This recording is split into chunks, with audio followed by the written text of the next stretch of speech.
Sneakers and Cleats, the podcast.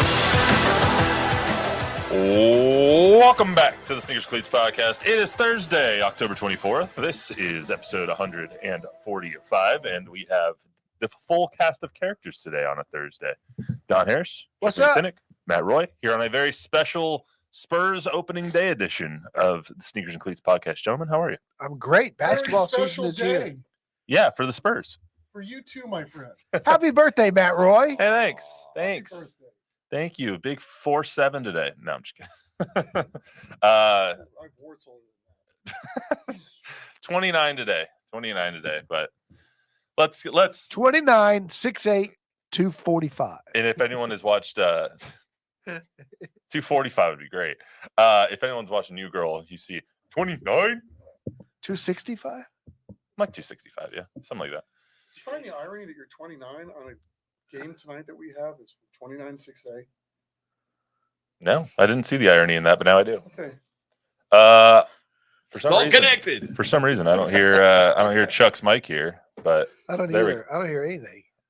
I hear us, but I don't hear Chuck for some reason. But we'll get I that. could take these off because I'm not hearing anything. We might have to get might have you guys share a mic here because I don't see any levels from Chuck's. But Mic anyway, check 1, 2, 3, 4. you're good.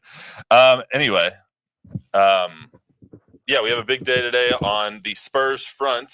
Before we get started, I want to remind everyone to follow the News 4 and Fox SA YouTube channels. If you're so inclined, follow the go to your nearest podcast app, download, rate, review, subscribe. Give us all that good stuff. We got a lot of Spurs stuff to go over. Will they go over under their season win total?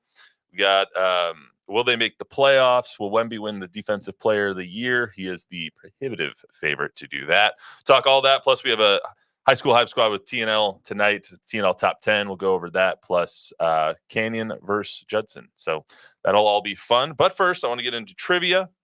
Trivia first, obviously. That's where we always start. In the Pop era, what is the Spurs record in season openers? First game of the season, 26 of them. This will be 27 tonight. What is the Spurs record in season openers? So that'll be the question. You guys want to answer now, or you want to answer after we talk Spurs? Whatever you say. All I'll say now. right, now let's go with now. I'm going to go with 8. I'm going to go with he wins 75% of his games, so why would it be any different? Let's say about 18-8. Chuck? I'll say 16-10. Oh, we only have one mic that Yeah, that works? one, yeah. I don't Okay. think that other one's working. Actually, try that other I'll one. use it to clean my ears then. Getting very minimal levels on Yes. that one. So anyway, yeah. What are you going with? 16-10. 23-3. No kidding. Wow. 23-3 in season openers. It's kind of wild. That is wild. You wouldn't think that. I mean, obviously they had all those years of winning, but even in the last couple of years, they don't really lose their season openers. Last year, I think they lost by 7 to Tie game with 2 minutes to go. yeah, they lost by 7 to the Mavs. But besides that, I mean, they really don't lose their season openers very often. So we'll see. We'll see what happens tonight. They're 8-point dogs to the Mavericks. But anyway, let's get to. Hey, shout out Bob Gambert with new haircut. Does he have a new haircut? I did. I got a haircut yesterday. Yeah, that's you look very tidy, nice and clean. Heidi. Shout out to Go- Luis, who never has a hair out of place. I'm going to Cleveland tomorrow, so I had to look good. You gonna go to the No, game? dude, really, seriously. Huh? I mean, honestly. Weren't you gonna go to the game this weekend? I was going to, but I gave my ticket to my nephew because I wanted him to be able to sit with his dad and everything. I'm just going to hang out at a sports bar. We're all going downtown to pregame and everything. But I don't like going to games that much. If so they I'd were- rather be at a sports bar. If they were Yeah. 5-1, would you have given your ticket away? Yeah, I hate being at live sporting events. You really? Okay, They're much better on TV. get there early. Agree. I have a stadium experience. You do not want to encounter that crowd, and the construction around the ballpark is a legit concern. It is. You're right. So have fun with that, my friend. Like I He's said, going to the bar. I'm going to the bar, so I'm going to be fine. Try that mic one more time, Chuck. Give me a. 3, 2, 1. Hey, there you go. I think Okay. you're in there now. I'm just gonna turn your levels up a little bit. Sweet. Anyway, all right, let's talk about some Spurs here. Do you wait? Hold on. Actually, one more Browns question. Do you like that Jameis is starting, or do you think that it's Have they made it's an that upgrade? official? Have they made it official Yeah. that he's? Yeah. Because I would have put DTR in for the rest of the year. Because I don't want to win any more games, and also I want to get a real good look at how good DTR actually is. All right, well, fair enough. Let's get to the Spurs here. So, season opener tonight against the Mavs in Dallas. Let's talk season holistically first before we get into the game specifically this evening. So, the over/under for the Spurs win total is 35.5. Don, I want you to finish this sentence for me. The Spurs will win more than 36 games this season if what? If Or because why? if or because. Okay. The Spurs win 35 games or more because they won 7 out of their 12 final games last year. They beat a Denver team that had to win for playoff seeding and was one of the best teams in the West. They got better as the year went on. They got over their 18-game losing streak while experimenting with Jeremy Sohan at point guard. So the team that ended the season is close to being a 500 team. Well, the team that ended the season was well over 500. They add Chris Paul and Steph Castle and Harrison Barnes. They're they get out of the gate winning 7 out of their 12.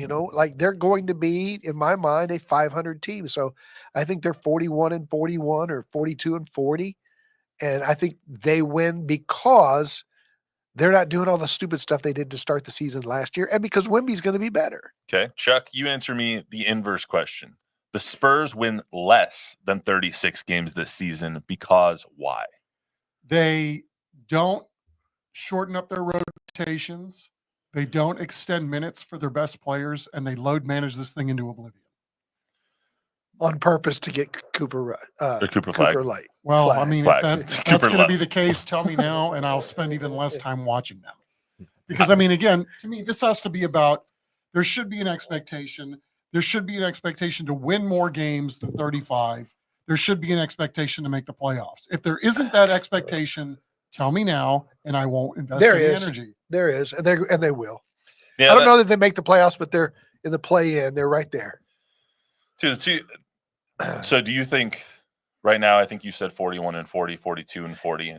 Chuck, do you think that it's going to be that kind of season where they middle around 500? Do you think it's an over or an under year? I hope so. I hope it's right around where it takes to get into the postseason. What that looks like, I don't care. But to me, I want to see a huge leap this year and not another 20-something win season. And this is all contingent on Wemby's health. Like, they can survive Devin Vassell being hurt. They can survive Chris Paul being old and getting hurt. I think they can survive all of those things. But if Wemby gets hurt and misses any extended period of time, like DeJounte Murray's got a broken hand, or Kawhi Leonard's, unfortunate for him last night. Kawhi Leonard's not going to play the first 2 months of the season. 100 games. Whatever. If Wemby's healthy, this is what it's contingent on. Yeah, I mean, when you look at their roster right now is considerably better, in my opinion, than it was last year at this time. And they finished, to your point, they finished the season so strong last year. Now you add CB3, Harrison Barnes, you add Stephon Castle, who played lights out in the preseason. I was extremely impressed with Stephon Castle. It's kind of like Pop always says, they need to make me play them. I think that he earned that playing time. I'm so high on this kid. Chuck's getting so tired of me talking about him. No, I'm not. I'm so high on this kid. I think he's going to be an all-star by year 3. I think he's talent level like Shea and like Ja. You actually tweeted last night, there was a layup, I think, by Ja or something like that, and you quote tweeted it and said that's Stephon Castle in a couple of years. I think he is. I think he's why? Because he's so strong going to the basket. He loves contact. He shoots a ton of free throws. He plays at his own pace. He doesn't try to speed it up. He's got that herky-jerky thing that throws defenders off. He's a great defender. He's not a terribly great three-point shooter or shooter from long range, but he was better in the preseason than people thought he was going to be. And he just plays mature. He sees the floor. He always makes the right play, always makes the right pass, always makes the right play, and is gutty on defense. I love him. I absolutely think he's better to me already than Kawhi was at the same spot. Preseason, there wasn't really a preseason because of the lockout when Kawhi came up. But when you saw, you got to remember Kawhi averaged like 4 points a game, 7 points a game his rookie year. This kid's going to be special. How I much won't better? go that far with the shooting part. I mean, John Morant's an elite level shooter. No, he's not going to be a Josh shooter. No, I don't think he's. I mean, I like him too. I mean, and I think he's earned the right to play and play a lot, and quite frankly, start and play 48 minutes a game. How much better on defense can this team be than last year? Obviously, they sucked at defense. Excuse me. I'm about to lose Don here. They sucked on defense last year through about 50, 60 games until they really started turning up the intensity on the back end. So how much better do you guys think that they can be defensively? Because to me, it looks that's like really the key there. They can score with the best of them, and they showed that last year. They need to shoot better, and they need to play better defense. Here's why I think they'll be better defensively. There's so much competition for minutes with this group. You talk about Blake, Keldon, Devin, Mamu, Castle, Branham. These guys all want to play. And Keldon left in the offseason with a homework assignment. You've got to become a better defender. So he lost all this weight. He's working on it. He's already come into camp that way. Castle's immediately a better defender. Blake Wesley's taken this assignment from Pop to come in and concentrate on that particular skill. And so in the preseason, you had Blake, Castle, Keldon guarding their tails off, and they were talking about how, yeah, that was what we were told that we needed to improve on. So I think if you want to get on the floor, I think Blake Wesley has a chance of playing a lot of minutes because he's just doing that one thing. Last year, you also saw Pop a lot of the times leave them out there to learn on the court and not really punish them or some if there's a lapse defensively or make the wrong pass or do something bad on the court. You kind of saw him let them figure it out. Do you think that changes now too, Don, with how he kind of holds them accountable and coaches this team? I do. I think it's going to be a shorter leash. You're not getting it done. The next guy's up because they got guys that those guys know who deserves to play because they're playing behind closed doors at practice. They know, like Branham knows that Castle is playing better than him and is better than him and should be playing more minutes than him. Those guys on the team know. So you can't fake it. If you're Pop, you can't be like, oh, I have a long leash on Keldon because he's Keldon. No, if Keldon's not getting the job done, he's out. I think he'll do that. Speaking of, I think so too. I mean, I hope he does that for sure. Right. Yeah. Speaking of Keldon, I mean, I know he's been working out with Bebe. Tell me a little bit about that, just because I know that he has kind of transformed his body, as Don said, and he's been working out with someone that you know well. In Bebe. I just think he took it upon himself and basically went outside the family. It's like, I got to do this for me. You know, I don't know that necessarily there was a lot of impetus, you know, to really push Keldon in this direction that was coming from the outside. I think Keldon did this internally, that he was going to take it upon himself to go to boot camp essentially and get his body in a certain place. And I think it's going to be fascinating to see if it ends up paying huge dividends for him. I mean, I certainly respect the fact that he went and did all this pretty much on his own. Absolutely. Bob, you got anything before you? Yeah, we got a regular watcher in the comments, Robert Smith. He's almost always watching. Thanks, Robert. Shout out Robert Smith. A couple things from him. He on the 40 win kind of thing where he's at. He said, "I'm at 48 wins. They won't get the 38 wins because they won't get the 40 because of Memphis and Houston getting better." And then he also, you were talking about Branham for a second there. He said Branning's outside shooting has got to drastically improve. Yeah, they have to drastically improve it. Their outside shooting as a team, like. They were bad. They shot a lot of threes, and I think they made the season or the franchise highest amount in threes, but they were 16th in the league. Like they need to drastically improve the percentage that they shoot from behind the 3-point line. Yeah, he's got a great point there that the West is so good. I mean, I was looking at the roster of the Pelicans because of DeJounte got hurt last night. So they've got. I forgot what that trade was. I mean, they've got Ingram. And Zion, when healthy, and Herb Jones can really guard. Then they re-signed Trey Murphy right now. Trey Murphy. They're really good. I mean, New Orleans, Houston, Memphis, They're at the bottom level of those with Lakers, Clippers, Oklahoma City at the top with Minnesota. And I mean, there's so many good teams in the West. Yeah, and I think too, what goes up must come down, right? Some of these older veteran teams are going to start heading south. It's just a matter of time. Like- Lakers, Clippers, Warriors. Clippers, Suns. Yeah. I mean, the Suns, I think, look a little bit better last night, especially because now they have Tyus Jones, an actual point guard that can actually help get these guys the ball and not just rely on Devin. And I'm never betting against Kevin Durant. I mean, even Fair in the Olympics. fair enough. The Inuit Dome by the Clippers, though, is pretty awesome. I didn't see much of it. Is it cool? It's pretty awesome. Yeah. So who starts tonight? A lot to be made of the starters. Who's going to start for this team? I mean, obviously, no Devin right now. Devin's going to start when he gets back healthy. But right now, who starts tonight? First game of the league year. Okay. I don't know, but Pop says he's still working on it. He has not started Castle yet. If I was Pop, I'd start Paul at the 1, Castle at the 2. I think he'll probably start Jeremy, Wemby, and Champagny.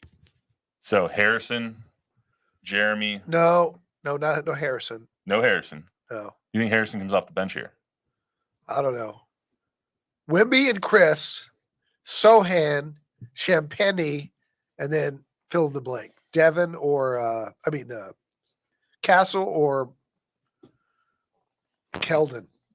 Okay. What about you? I'm going to go with just who played the most minutes during the preseason to see if that pays dividends. So you got Chris Paul, Sohan, Barnes. Keldon was also up there, but I don't think he starts. And then Castle and Wemby. That's what I'll go. I think Castle starts for now, but then when Devin comes back, he might replace him. Yeah. But I think the most interesting lineup for this entire team is Chris Paul, Stephon Castle, Devin at the 3, Yeah. Harrison at the 4, and Wemby at the 5. And Sohan off the bench. Yeah, and Sohan off the bench. Because I think that's where the energy comes and then you put Keldon in, you need Jeremy in for the energy guys, the guys who can come in defensively, make those But plays. you have to off have the bench. 3-point shooting on the floor. Harrison Harrison does that, is but the best 3-point shooter on the team. no, Probably. Champagny. I mean, Champagne's good too, but I don't think he's not going to start. No, I wouldn't be surprised. I Really? don't either. He started a lot last year. Yeah, but I mean, They didn't have Barnes last they year. didn't have I would- Barnes, Castle, or Wemby, or, And I or would go CP3 with the left. most athletic 4 I could put around Wemby as I could humanly do, which would mean I would start Trey Jones over Chris Paul. But that's just me. Yeah, I don't think that's going to happen. How about Castle at the 1, Devin at the 2? I like the way you spitball sometimes, DH. Yeah, Paul off the bench. I mean, to start the season, he's definitely starting. But Of by course. mid-season, I could see that happening to where Chris Paul maybe is the floor general for the second unit, kind of a la Kyle Lowry last year for the Heat Can or you imagine the Sixers. Can you imagine the drama that would cause if Pop bench Chris Paul? I don't know if he's I don't really know if it'd be necessarily drama. benching him though. Yeah, I mean, he's still going to play minutes. And, you Yeah. know, again, would it be drama? I don't know that. Maybe not. know? Maybe Chris Paul's matured to the point that he knows he's really done a great job of mentoring this kid, and he talks so highly of Castle. So let me ask you this, Don. Last year we heard a lot of we're trying to win, and it was all lip service. They weren't specifically trying to win last year. It was an experimentation year. It was a development year. This year we've heard win. It's all about the wins. We've heard about accountability. We've heard about all those things. What makes this year different than last year? The additions of Paul, Castle, and Wemby's improvement in the offseason. Just go back to the Olympic gold medal game. He was leading scorer in that game, playing against like 5 Hall of Famers, and the torch had like kind of been passed. There are high expectations for Wemby, and he sets them. So I think it's not lip service this time. I think that started off in the preseason and in training camp last year. And then once they went through that 18-game reality hit the face, especially when they were trying Sohan at the point. Now, that's all in the past. These guys can't all training camp. I mean, all summer long, these guys were in the gym, and the expectations were to get better. I mean, Wemby before the Olympics and after the Olympics was right back in the gym and he's setting the tone for everybody. And Paul's been great from what I hear too. There was a story on ESPN where like it was like a week after the season or a couple days after the season ended last year that Wemby was right back in the gym. And for the 2 months leading up to the Olympics, he put on the 25 pounds. That's when he really did it. Yeah. And the last couple months, he took a vacation and then has just been trying to maintain that weight and flexibility as he comes into this season. You look at the ESPN projections, and they're expecting him to score 25 a game and average 12 rebounds. And I think their statistical for blocks, I think they're putting him at like 4.3 blocks a game. I don't know if that's what the second leap is going to look like for him, but I am expecting a huge year from Victor. And if Victor has a huge year and is healthy, then the Spurs are going to be a 40 to 42 win team. I think so. I think the minutes is what I'm interested to see how many minutes he plays. Well, they kind of played with him with kid gloves last year too. Whenever he would tweak an ankle, he'd be out for 3 nights. I mean, and he tweaked his ankle four times maybe last year, maybe He 3. He played 25 minutes a game, right, for Yeah. most of the year. Yeah, they had him on a minutes restriction for a while. I don't Yeah. think that he has that at the beginning of this Don't season. say minute restrictions. That's not what we say. That's not what we say. Load management. We don't say No. that. I don't know. We can probably say that because Push- we were told we didn't necessarily. We could maybe say that. Pitch count. What are we supposed? Why can't we say it? Wemby said we don't use that term. Yeah. Minute restriction. Yes. They did last year. I was going to say they restricted his minutes. What do they want us to say? This guy has a team around him. He was asked the other day about the lawsuit about the guy who was selling merchandise without being, and he said, I don't know about that. He has a team of handlers from the legal side, from the marketing side, from the physio side. I mean, the Spurs hired his guy. His routine is amazing, and everybody's in awe of. This guy goes to bed at 9:30 after he reads books. Yeah, he got woken up right in the middle of his sleep last night. Yeah, I heard that. If just in case anyone missed it, Fire a alarm. Dallas hotel at 11:50-ish in the morning, the fire alarm got pulled at their hotel. So Wemby was in sleepy land, and then he was It's rudely happened awakened. before in Dallas. Um, They poisoned Tony Parker's creme brulee what? the night before. What, game 7, I think, or I've never heard that story. yeah. For people out there who vote, I put a poll up last night on my Twitter account that asking everybody, what do you think is the over under win total? Would you go over or under? 74% of people who voted in my poll think over 35.5 wins. So a little bit of Poor Vita fan out there. I said 40 last year. They won 22. So what do I know? Well, and I think I went even over what you did. So yeah, I mean, I'm not very good at the guessing game, but better not be 22 again this year. And Vegas is always pretty close. I mean, 35.5, 36.5 is the over under. So as far as tonight, they win tonight? No. They lose to the Mavs? Yeah.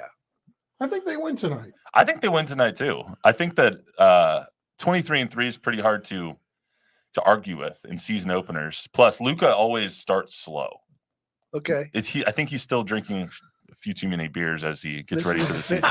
This is the defending Western Conference champs on national TV. Because they got super hot at the end of last season. On I don't think TNT. anybody, if we went back to last year, thinks that Dallas was the best team in the West last year. They don't impress me that much. I mean, why not?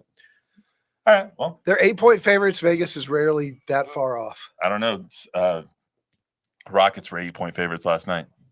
Hey, I was listening to a competing podcast yesterday, Rude. and they're one of their crazy predictions. They're making crazy predictions. Is that Wemby will get a 50-point game this year? What do you think the odds of Wemby? I can see that. What's his career high so far? I don't know, 38, 33. Yeah, it's something like that. possible. I think he gets a couple of quadruple doubles. That's a quadruple double is tough. I don't know. I He'll mean, that's, definitely get a couple. that's where he triple-doubles. has to make a leap too, is learning how to play well with others and make others better around him Yeah, too. his assist So if numbers he are not great. does, he probably does have a quadruple double. I mean, I think he's the next person to get a quadruple double. I just don't know if he'll get it this year. I mean, Points, he'll definitely rebounds, have a couple assists and blocks. and blocks. He'll definitely have a couple of games where you gotta the think block that- numbers are crazy and he has 10, Right. 12 blocks in a game. You but- could think right off the bat that three of those stats are a given, right? That you think you could get 10 in a game, right? Yeah. And the other two Steals. are right. Yeah, he could do steals. Yeah, that's right. What about what would that be? quintuple. Yes. He would do that, but he might get that instead of A assists. quintuple double. All right, guys. Well, Quintuple. looking forward to the Spurs season Quadruple. for sure. You guys think he wins defensive player this year? He's the odds-on favorite. I think so. Yeah, he's like minus 150. He should probably won it last year. He definitely should have won it last year. All right, let's get to the high school hype squad for this week. Let's get right to the TNL top 10 before we get into our TNL matchup. Piper is number one. They're 7-0, 4-0 in district. They are also Nick Rogers, the coach of the San Antonio Sports All-Star Game this year. So looking forward to that. We had the big announcement this past week. We had media day this past week. It's always great. I know it's kind of a marathon of interviews, but it's always great getting to know the players. And then especially up at Piper, they have some heavy hitters in Caden Keith and Isaiah Champagne. He's building a state power at a brand new school. It's pretty fun to watch. It is, absolutely. I mean, they're the 7th ranked team in the state right now at 5-1 or 5A D1. So they are really good. They're playing They're playing MacArthur on Saturday, so they should probably get to 8-0. They won't lose a game until they get to the playoffs, probably. So they've already played their toughest game. Smithson Valley's already behind them. So Alamo Heights is number 2 in our TNL top 10 poll. They are 8-0, 4-0 in district. They beat Vet Memorial 37-26 last year. They need to win, or last week, excuse me. They need to win to clinch at least a share of the district title this week.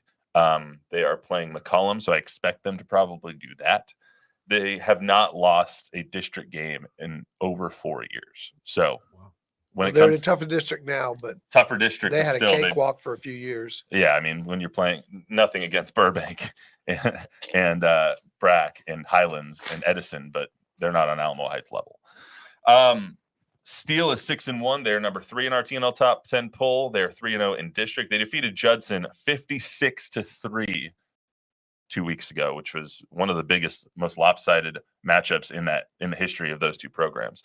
The Knights resume play this week after an open date, ready to make a charge for their 5th district championship. They're playing San Marcos, who is 0-9. So expect them to continue and win that game as well. The story there, though, is interesting. Isn't San Marcos still sanctioned? Yes. So they can't play varsity, right? These kids, these quote unquote alleged recruits that are all playing JV football because they're ineligible to play varsity. But from what I understand, the JV is winning 77-0 every week. Like San Marcos's best players, if they could play varsity, they'd be battling for that district championship.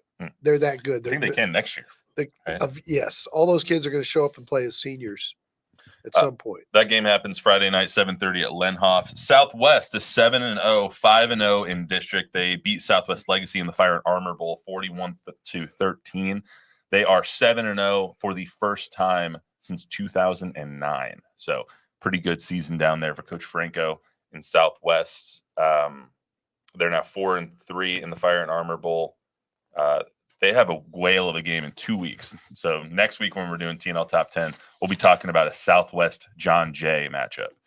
And looking forward to that. That's gonna be a hell of a game. Yeah. Brennan is number 5 in our TNL Top 10 poll. They're 6-1, 5-0 in district. I tweeted this out. They might be the hottest team in Texas. Like ever since they lost to Reagan, they have been crushing people. 72-7 this week over Holmes. They've scored 244 points in their 5 district games. They are just crushing people, and it's relentless too.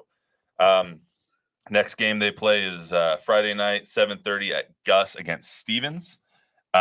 John Jay, the aforementioned John Jay Mustangs, are number 6. They're 7-0, 5-0 in district. They beat Laredo Nixon 44-7. They play a 1-win Laredo Martin team 7 p.m. on Friday at Gus before the looming showdown against Southwest. They lose Jackson Gutierrez and still go 7-0. Very impressive. Absolutely. Program built for success. Yep. Their offense is finally catching up to their defense this year too. So look out. Absolutely. Their defense, they were winning games like 9-3 and now they're winning 44-7. So their defense is lights out. Smithson Valley 5-2, 3-1 in district. They beat Wagner pretty good, 47-7 last week. They put the clamps on the explosive Wagner offense, holding them to 179 total yards. Holding Seguin to 179 yards the week before, Wagner to 139 yards last night. So or last week. They play New Braunfels 7 p.m. on Friday at New Braunfels. Harlan is 6-1. They are 8th in our TNL top 10 poll. They defeated Stevens 49-14 last week. 8 players were credited with a rush. 6 players credited with a catch in that one. They have weapons all over the place. It's not just Peyton Matthews. So Harlan's a damn good team.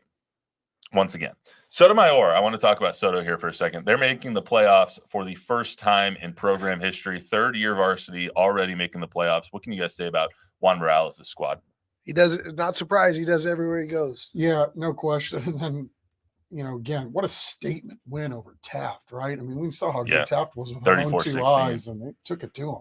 Yeah, absolutely. I mean, that Juan Morales is one of my favorite people. Yep, he's just such a nice guy, and he's a hell of a football coach for too. sure. So 6-2 in their 3rd year, 5-1 in district. They've won 5 straight games since opening against Brennan. In 2 weeks, I think 2 or 3 weeks to close the season. 2 weeks to close the season, they play Harlan to close their year out. So that'll be a really good matchup, especially. And then they get a bye before the playoffs, so that'll help them out a lot. And then Johnson, after losing their opening game, 6-0 since then, 4-0 in district. Beat Reagan 2 weeks ago in the Stone Oak Super Bowl. Beat Madison. Stone Oak Super Bowl. What, you guys never heard that? Never heard that either. That's good. Nice. They beat Reagan a couple weeks ago in the Stone Oak Super Bowl. They beat Madison this past week. Lauren Bubba Johnson is a really, really cool kid. Yeah.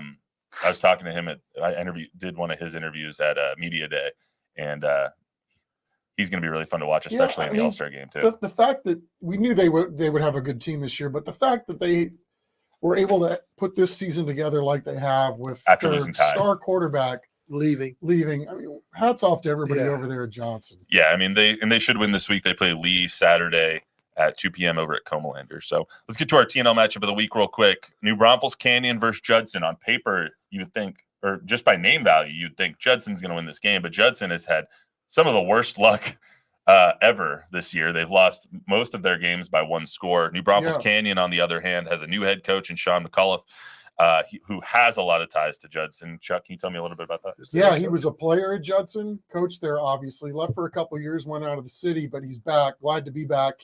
Most of his wife's family is from the Bernie area, so I think that played a part in him wanting to come back. But yeah, he went to Cyprus, right? Should be fun though tonight, because the fact that it is homecoming for Judson, and the fact that there are guys on the staff on Sean's staff that also went to Judson with him. And the fact that he and Coach Soto were at least on the same football field back in high school too. One was a sophomore and one was a senior. So there you go. Cool. A lot of Judson ties. So Chuck, when you're looking at keys to the game, I know I heard you talking to Sean a little, I think it was on Monday or Tuesday or whatever it was. What are his keys to victory here tonight? I think, for Canyon, it's be able to stop the explosive plays, right? Judson's always got guys that can hit home runs every time they touch the ball. And, just talking to Coach Soto, too, over at Judson, he just wants his guys to stop shooting themselves in the foot. You touched on it. I mean, 4 of their 5 losses in those 4 games, they lost in the closing minutes of those games. So you look at 2-5, and Coach Soto said, are we the best 2-5 team in the state? My kids believe it. So I think he believes it, too. So I think we're in for a good one tonight. Yep. Any addition there, John? Well, I'm looking forward to seeing Canyon's offense. Their running back and their offensive line is really, really big, and their running back putting up huge numbers. So Judson's got their hands full trying to stop that ground game. Let's hear from Coach Sean McCullough here real quick before we get out of here. You're coming in, you're instilling an entirely new program and stuff like this. Sometimes it takes a year or two. Why has this team done so well so quickly under your new system? I think it's a combination of things. First of all, we got great senior leadership. These kids have been through, unfortunately, some multiple coaches changes, and they've handled it all in stride. I think we've got a great community that backs these kids. We get great crowds every night that we get to play here at home and on the road. So there's a big time support for extracurriculars in general. And then I think it also has a lot to do with the culture of our campus. I think you combined all those things, and a staff that I was able to put together, 2 of them, Aaron Carter and Chad Way, were on my staff at Judson at a different time. And, you put all those factors in the mix, and a little bit of luck, we're at where we're at. And, I couldn't be happier. Have you thought about maybe what the emotions are going to be this week when you go back there? Or is it just like, you know what? It's another faceless opponent. It's just another game on the schedule. Yeah, that place will always be special just because of I grew up there. I played there, played for one of the best in the business, Coach Rutledge. And being able to coach there was a special time in my career. But in all honesty, we're looking forward to driving down 35 and teeing it up and hopefully trying to get another win. And all bets will be off at 7:30. I'm not going to take a trip down memory lane. I'll be trying to figure out how to get these kids to tackle some really, really fast athletic kids. And then hopefully offensively that we move the ball consistently enough and, get this thing hopefully into a 4-quarter game where we got a chance in the end. Coach McAuliffe seems like a really nice guy. I Good haven't met him dude. yet. I haven't met him yet, so I'm looking forward to meeting him tonight at TNL. So He had some good Judson teams, man. didn't they go to back-to-back state semifinals when he was there? Yeah. You got three of his former players in the league right now. Who? Sincere Which McCormick, ones? Sincere? Rashad Wisdom, Oh, there you go. big dude, Trey Flowers and Leal. Big Marv. There you go. All right. Well, that's going to be a really fun matchup tonight. Looking forward to TNL as we always are. Remember to tune in tonight, CW35 or CWSA. Yeah. Now that we've rebranded, CWSA tonight at 7 o'clock. 7 o'clock. So don't watch the Spurs. You don't need to watch the Spurs. Spurs? You can watch us instead. Yeah, I'll watch the first quarter and then flip over. Anyway, that's all we got for you tonight on the Sneakers Cleats podcast. Remember to download, rate, review, subscribe, give us a 5-star rating, tell a friend, tell an enemy. We'll be right back here on Monday. More Spurs coverage. And real quick on the way out, guys, Cowboys win this weekend against the Niners or no? Yes. No.